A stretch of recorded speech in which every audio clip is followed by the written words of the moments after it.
Hello, ikaze nanone kuri Rwandan Hills Life. Iyi ni shene ibagezaho ibice bitandukanye muri iki gihugu cyacu, ikabagezaho ibyo abantu baba bavuze ku Rwanda, baba abanyamahanga, baba se abantu baba mu Rwanda, bose bagamije kumenyekanisha ibyiza baba babonye mu Rwanda, bakatuma tumenya ahantu hashya tutari tuzi, bakatuma abari hanze bashobora kumenya se ni iki basura mu Rwanda, ni iki bakora, ni hehe bajya. Uyu munsi rero ntago turi bujye kure, turi mu mujyi wa Kigali, tugiye kugera ahantu hane hatandukanye, ahantu ushobora kujya ukaba waruhuka uri wenyine, cyangwa se ukeneye guhura n'umuntu mukahurira bidasabye ikiguzi runaka.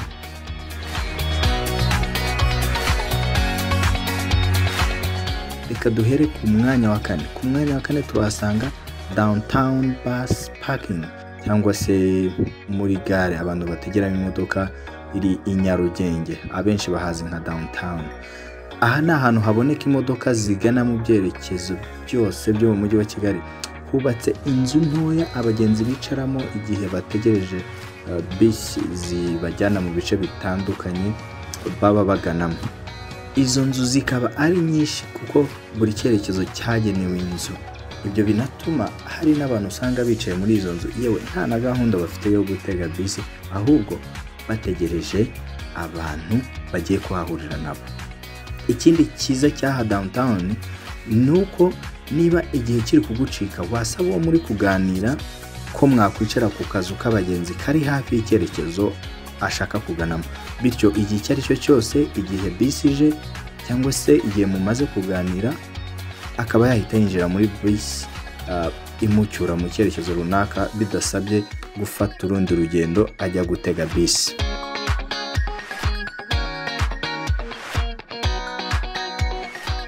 Dukomeze ku mwanya wa gatatu.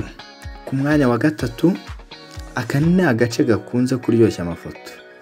Wenda waba warigeze kubona abantu bapostinga amafoto ukagira ngo bari i Burayi, Amerika, Aziya cyangwa se n'ahandi hateye imbere dusanzwe twumva, ariko nyamara bari mu Rwagasaba hazwi nka Car Free Zone.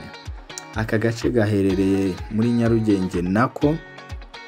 Aha ni ahantu hahoze ari umuhanda nyabagendwa w'abantu ndetse n'ibinyabiziga, ariko haza guharirwa ahagenewe gukorerwamo siporo, kugendwamo mu mudendezo, ndetse rimwe na rimwe hakaba habera imyidagaduro cyangwa imurikagurisha.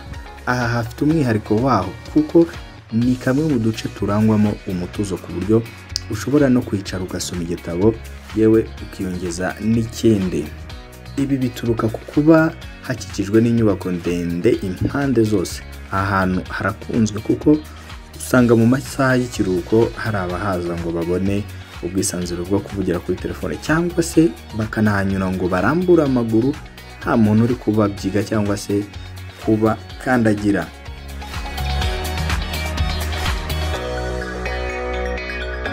Ku mwanya wa kabiri sasa, aka gace twashyize ku mwanya wa kabiri ni mu busitani buri imbere ya Kigali Heights Convention Center ndetse na Radisson Blu. Aho hazwi nk'aho kwifotoreza, aho gufatira ibiribwa n'ibinyobwa.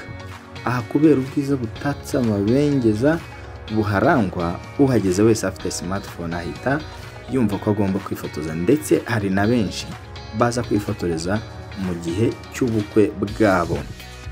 Naho ku bijyanye n'ibinyobwa, ibi wazahagera nko ku munsi wa gatanu cyangwa se mu bihe bya weekend muri make, mu gihe cy'umugoroba, cyangwa ukabaza abanyeshuri biga muri kaminuza zihegereye. Ku mwanya wa mbere haraza ubusitani buri kubakwa imbere y'umujyi wa Kigali nk'uko byatangajwe n'ibiro by'umujyi wa Kigali. Ni ubusitani buzaba ari ubusitani rusange, public. Umuntu wese ubishatse azajya agenda ahicare yumva akayaga, asoma igitabo cyangwa se aganire na mugenzi we, haba kuri telefone cyangwa se bari kumwe imbona nkubona. Muri ubu busitani kandi hazaba hari internet y'ubuntu, wifi, intebe zo kwicaramo, ubusitani buryoheye ijisho, ubwiherero bwiza busukuye, umuntu wese uzajya uhatemberera akazajya abona izi serivisi zose nta kiguzi bimusabye, uretse wenda ku bazajya babikoresha ku buryo bw'inyungu nko gufata amashusho runaka, yaba ari ya filime cyangwa se n'imiziki runaka, cyangwa se abashaka kuhafatira amashusho y'ubukwe, nibo umujyi wa Kigali uvuga ko hakiri kwigwa ikizakorwa kugira ngo hazajye hanaboneka uburyo bwo kubungabunga ubu busitani buhorane ubwiza. Dusoza reka tubibutse ko twavugaga ahantu heza muri umujyi wa Kigali wajya udasabwe amafaranga yo kwinjira cyangwa ngo bigusabe kugira ikiguzi runaka cya serivisi wishyura. Ikindi tutakwibagirwa nuko aha hose twababwiye haba hari umutekano usesuye ndetse n'isuku nkuko bimaze kuba umuco ko u Rwanda ruke kandi rutekanye. Mwakoze kubana natwe, naho ubutaha tubagezaho ibindi byiza mu bice bitandukanye by'igihugu cyacu cy'u Rwanda. Mukomeze mukore like, share, subscribe kuri channel yacu ariyo Rwandan Hills Life. Peace and love.